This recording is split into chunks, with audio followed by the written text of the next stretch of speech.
Welcome to our deep dive today. We're going to be tackling something that I think um, touches all of our lives in one way or another. Depression and anxiety. Right. We're going beyond the surface level today Absolutely. to really give our listeners a solid understanding of what these conditions really are. Yeah. Um, Not just throwing those terms around. Right. Get informed, not overwhelmed. Exactly. So Right. our source material jumps right into this idea that, depression, it's more than just feeling blue. We all have down days, right? Of course. But when does it cross that line? How do we know when it's actually depression? Yeah. The source makes it really clear that, it's about the impact. When it lingers, when that sadness lingers and starts to affect your work, your relationships, just your general enjoyment of life, when it starts to really cast a shadow, that's when it's more than just a low mood. Yeah, it's about how much it throws things off balance. It's not just in your head, it's affecting everything. And, speaking of things being off, the source lists all these symptoms. Hmm. Changes in sleep, you're eating more, you're eating less, you have no energy, you have too much energy, you can't concentrate. Right. I mean, these are things we all experience. From time to time, sure. Yeah. So how do we know? I think for me, it really boils down to, again, the persistence and the severity of it.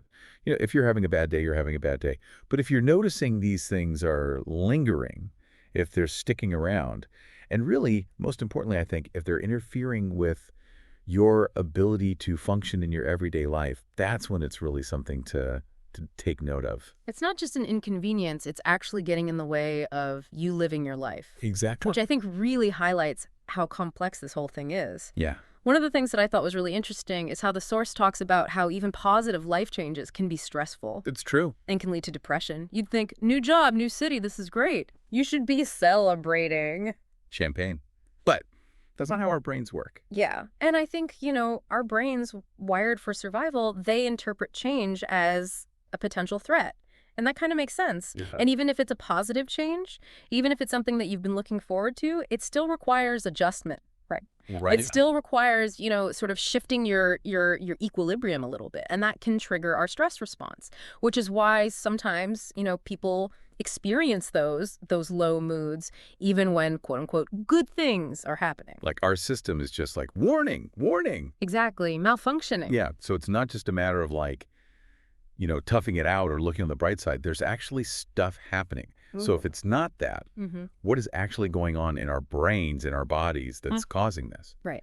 And I love how the source puts this. They say the exact cause is unknown, B-U-T. The big but. Right. What's the but? What Yeah. do we know? Well, the but is that there's not just one thing. It's really fascinating because we haven't pinpointed a single cause, but research is showing us more and more that it's this complex interplay of factors. It's not just one thing. It's not just one switch that flips. Think of it like a recipe.